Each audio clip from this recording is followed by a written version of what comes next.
My name is Esther James. I'm a girl leader from Girls Voices Initiative.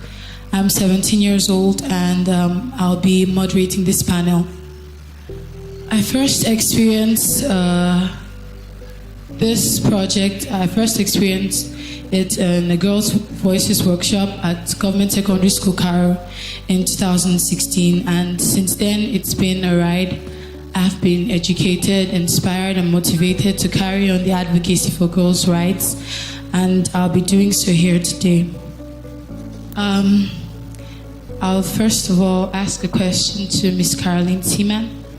Can you please tell us a bit about the work at Girls Voices Initiative and how you keep designing engaging programs to educate and empower adolescent girls in Nigeria? Because I've experienced most of your work in school. And what was the drive behind Girls on the Airwaves? Has it been successful? Good morning, everyone. I'll start by introducing myself. My name is Caroline Seaman. I'm the founder and creative director of Girls Voices Initiative.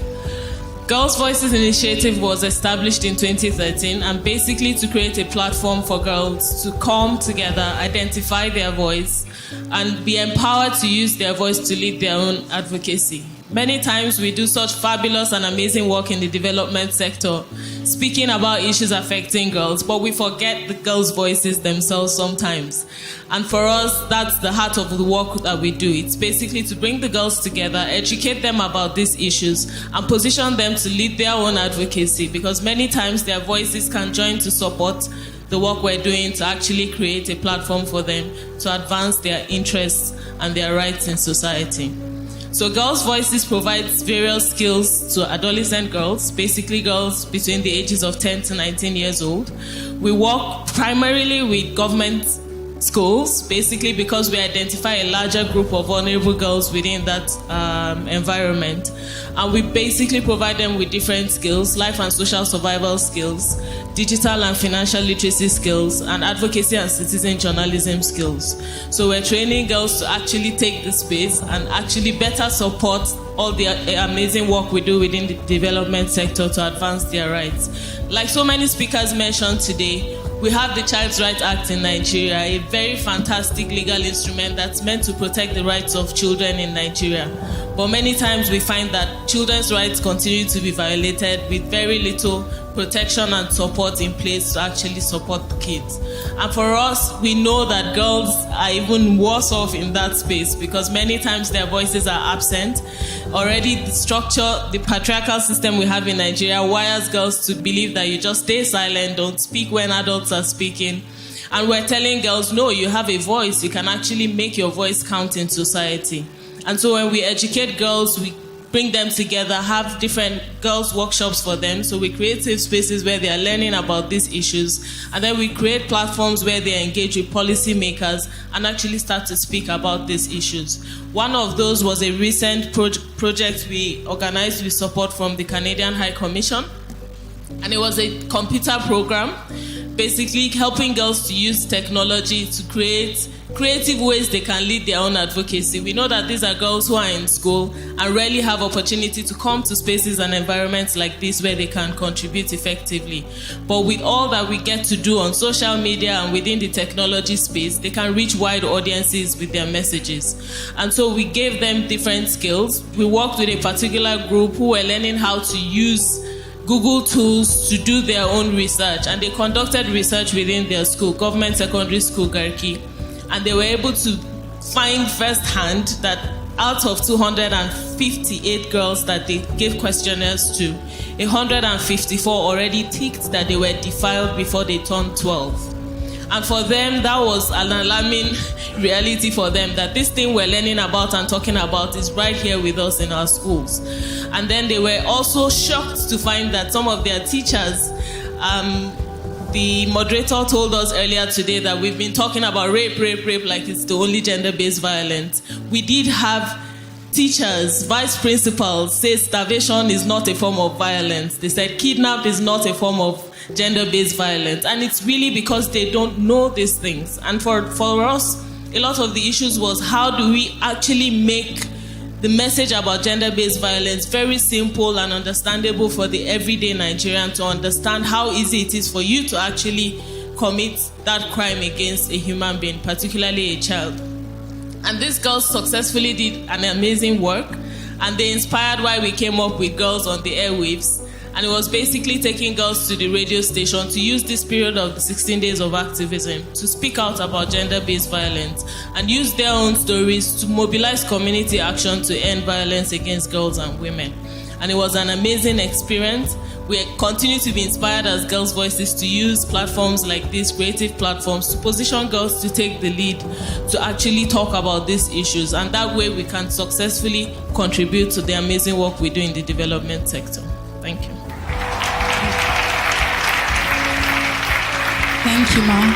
I must say I've been one of the beneficiaries of Girls' Voices' really amazing project, and that has turned me into the passionate girl leader that I am today. Throughout the radio series, we were co-anchored by Miss Sylvia, and she really inspired me. I've always wondered how radio personalities were able to carry on their roles and make the radio so lively and interesting. And I got to see firsthand on that part where I was working with Miss Sylvia. Miss Sylvia, I have to say you've been a great inspiration to me and the girls who were on the radio show. Can you please tell us how you encountered Girls on the Airwaves and why you chose to co-anchor on the series with us? What were your highlights in the series, and would you like to do this again with us? Sure. I wanted to be a voice on 16 days of activism, and then this one came. I said, wow, what a great opportunity.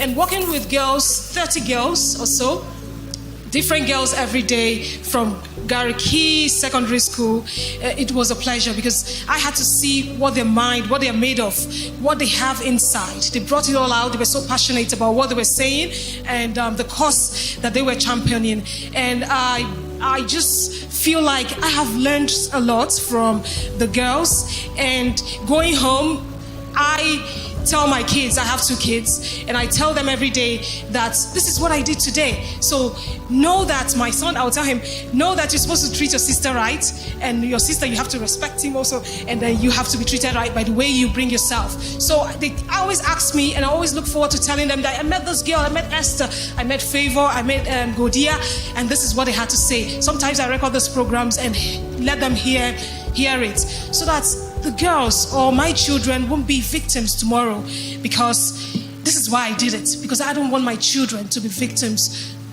tomorrow. So thank you so much for the opportunity given me, Girls' Voices Initiative. Mrs. Caroline, thank you so much. Will I do it again? Yes, I will. Anything for service, anything to champion good cause, I will do it. I will use my platform to promote good cause. Thank you so much. Thank you, Ma'am. And that's why we're here today, to use this platform to advocate for girls' rights and to put an end to gender-based violence. We partnered with schoolgirls from JSS Gariki, as you've been hearing, and we have one of them on our panel. She has potentials. She is exhibiting potentials as a girl leader and stepping up to that platform to engage and advocate for girls' rights. Peace, you participated in the Girls on the Airwaves radio series. Yes. You did. What did you enjoy most about this project? Okay, good morning everyone. I'm Garba Pesiabo from Government Secondary School Gariki. And Girls on the Airwave was our project. Girls' Voices give us the knowledge about girls' rights. They also helped us do the research about gender-based violence. During our research, we discovered that many of adults, which include our principal, vice principals, and teachers, including our parents, didn't really know what gender-based violence is all about. They only thought it was about rape and stuff like that, but they never knew that adoption, kidnapping, and starvation was also part of gender-based violence. So we were excited about Girls on the Airwaves because we got to talk about what we learned from ending gender-based violence. Many of us were nervous at first when we stepped into the station, but we later became confident while we were talking. And little did we know that time wasn't really on our side. So when next we have the opportunity, we would like to host an hour for the program so that we'll have enough time to discuss well. So many of us shared our personal experiences, and we discovered that our personal experiences were powerful tools which we used to encourage others.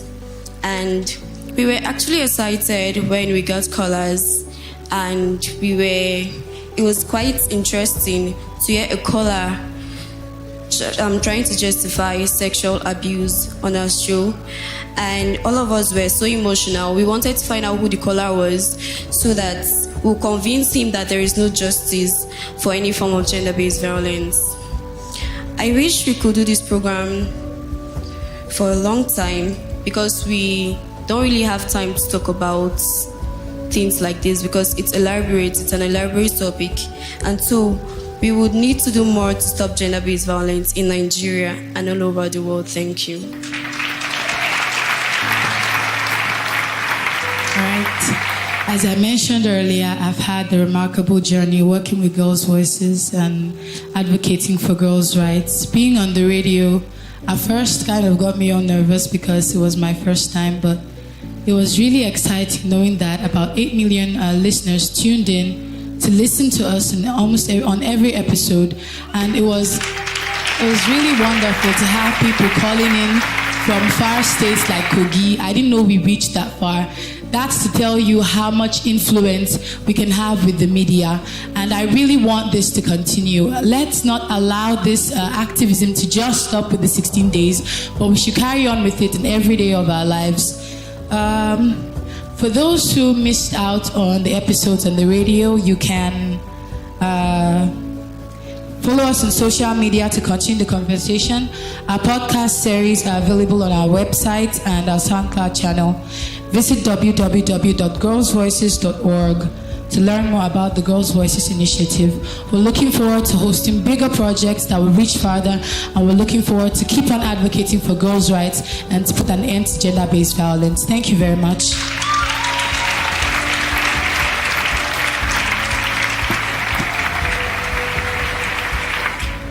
My pledge here and now today before everyone and before God, that I will use my platform, I will continue to use my platform to say no to any form of sexual abuse and gender-based violence against anyone.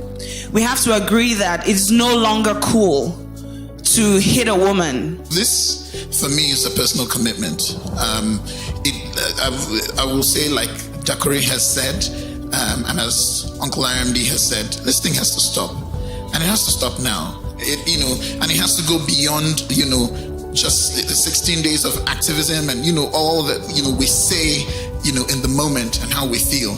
It's the commitment we make in our quarters to continue to fight against gender-based violence. And so it is on the premise of this that I, Cobhams, make a pledge in front of all of you and in front of God that I will use my platform as best as I can to influence and to make sure that we stem the tide and we fight strongly against gender-based violence. So I pledge my support.